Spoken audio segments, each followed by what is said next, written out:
Page 11. And I am going to follow along in the packet. I'm just going to write on a separate sheet because there's not enough room for me.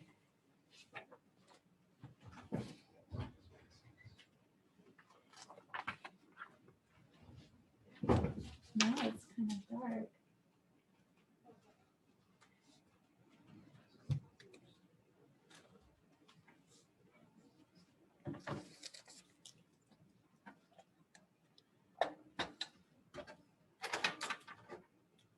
Okay. So anytime you have a fractional exponent, that's a root. The denominator is whatever root you are taking. The exponent is just the numerator. So before we begin, I'm going to ask you to write some stuff in between that last sentence and the word evaluate. So here's where I'm going to pick up, guys.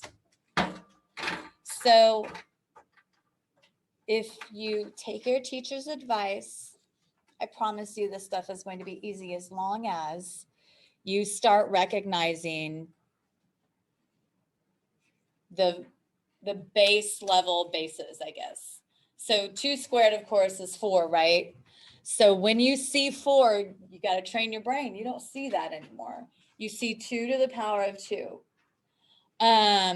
Let's keep going. What's 2 to the 3rd? Yeah. So from now on, when you see an 8, you don't see that. And then 2 to the 4th. Yeah. Everybody, like, I know Michael knows this. What else? Keep going. Anybody else except Michael? 32. Yeah, 32.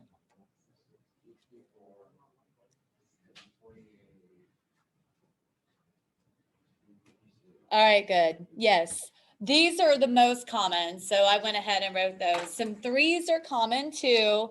So of course, you know 3 squared. Do y'all know 3 to the 3rd power? Yeah, 27. And then 3 to the 4th power? 3 to the 5th? I didn't know. I wouldn't know if I wasn't a math teacher. 3 to the 5th is 343. Is it? Yeah. 3 times 3 times 3 times 4, 5. It's 243.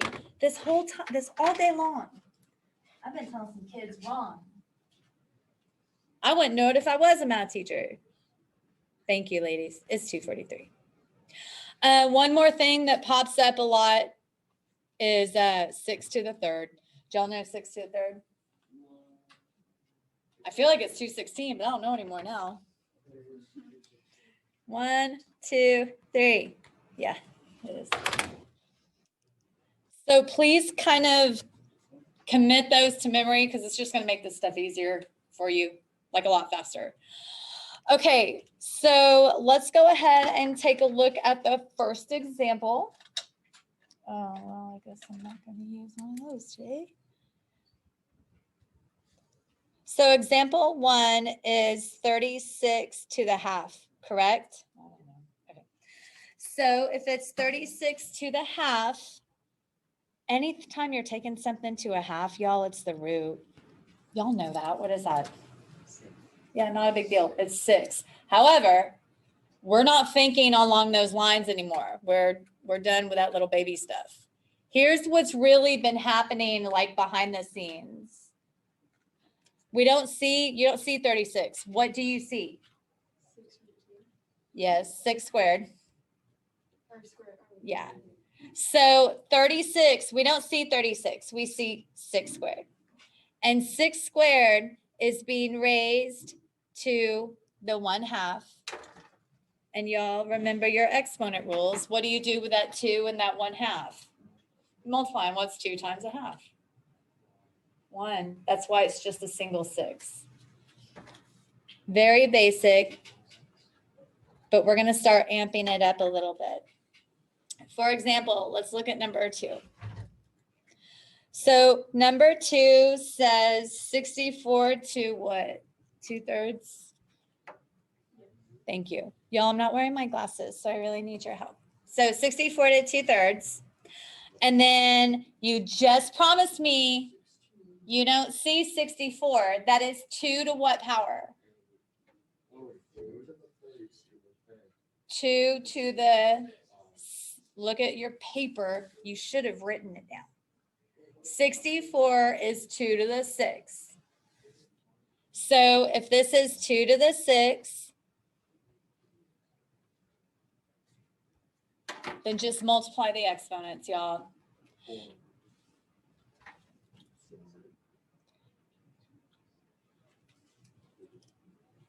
Which is 16.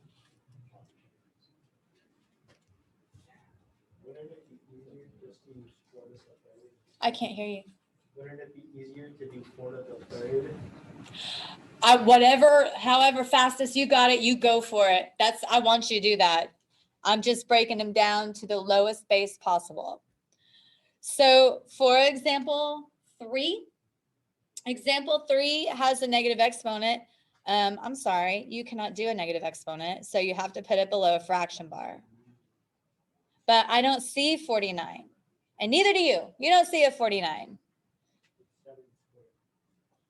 And it's being raised to the 1/2, which is just 1/7.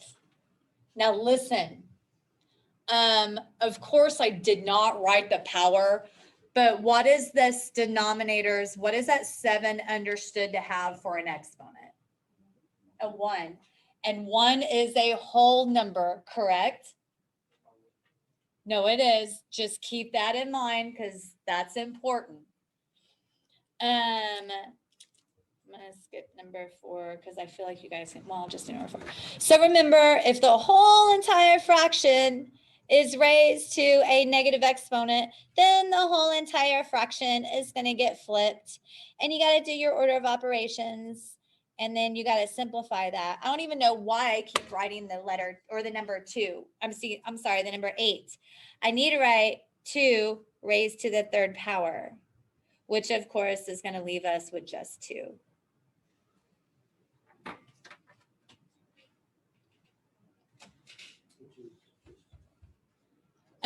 Y'all got it? Any questions? Do number 5. Do number 5. Do number 7. Do number 5 and number 7.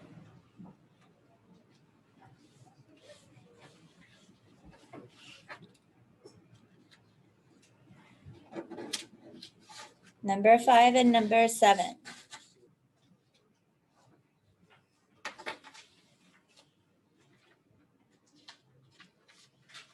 Did y'all get that?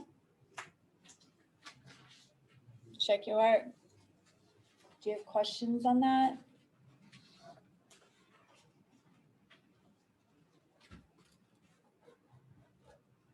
Okay. So let's look at the next piece. The next piece is where all the connections need to come into play. All right, so for the next piece, number 9 has some x's like being multiplied. Number 9 is just reminding you to use your exponent rules. So what is that? 2/3 and 5/6. Okay. So y'all, what do I do with these fractions when they look like that? It's the same. Why do I have to have the same denominator? Yeah, you add them, right. All right, so let me brighten this up just a tad. So remember, when you multiply exponents, you add the exponents when the bases are the same. By the way, all of your bases have to be the same. If it's not the same base, then forget it. You just got to move on. You can't do anything with that problem. So we're going to go ahead and add 2/3 and 5/6, which 2/3 is 4/6. So we're going to add those together.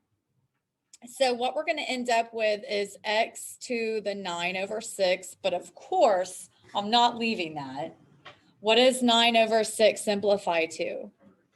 3/2. Are there any questions on how we got 3/2?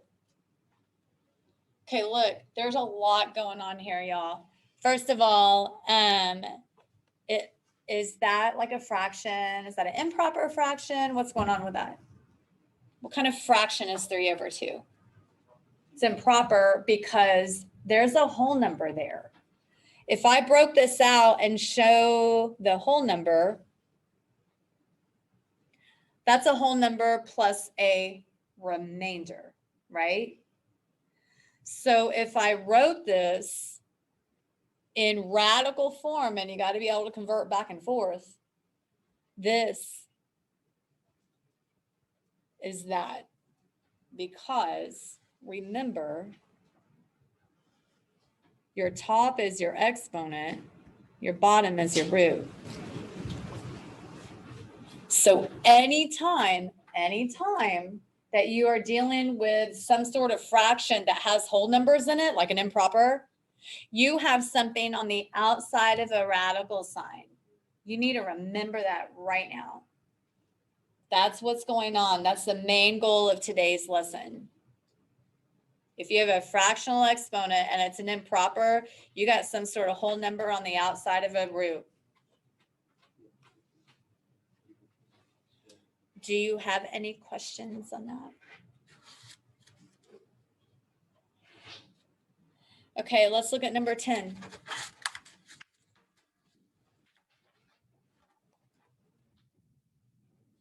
So y is to like the negative 5, 6, not is like, is to the negative 5. What do I have to do to that?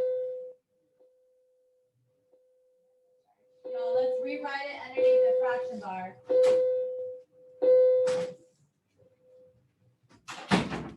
And then don't box that in. Think about the fraction 5/6. Does 5/6 contain a whole number inside of that? No, it's certainly less than 1.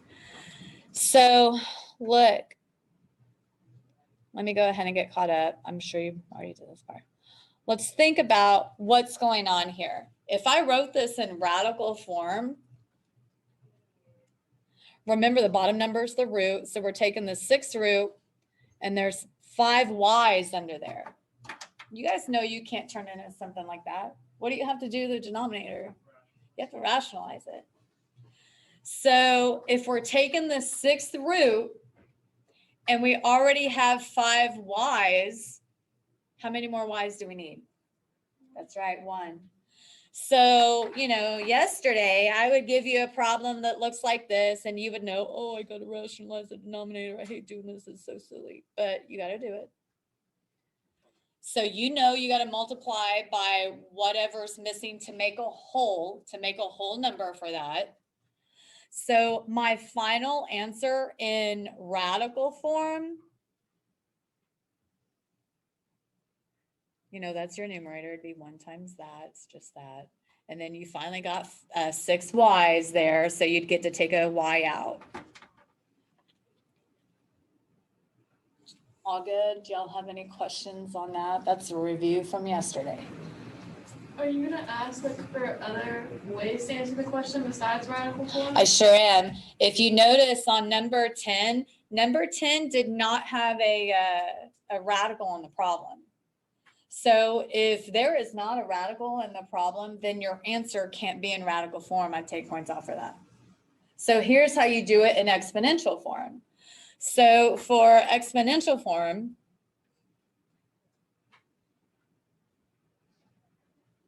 y'all, how many more 6ths would I add to that to make it a whole number? 1. Exactly. So you would multiply by y to the 1/6 over y to the 1/6. So homework, it doesn't. All right. So the proper way to answer this question, since it's in exponential form, is going to look like this.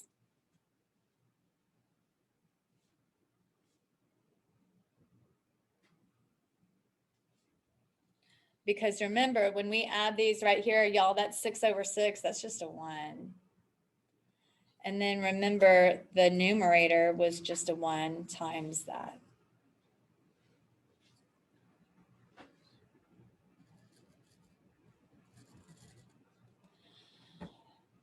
So when it comes to denominators, the numerator, don't worry about the numerator, but when it comes to the denominator, You cannot have a fractional exponent in the denominator.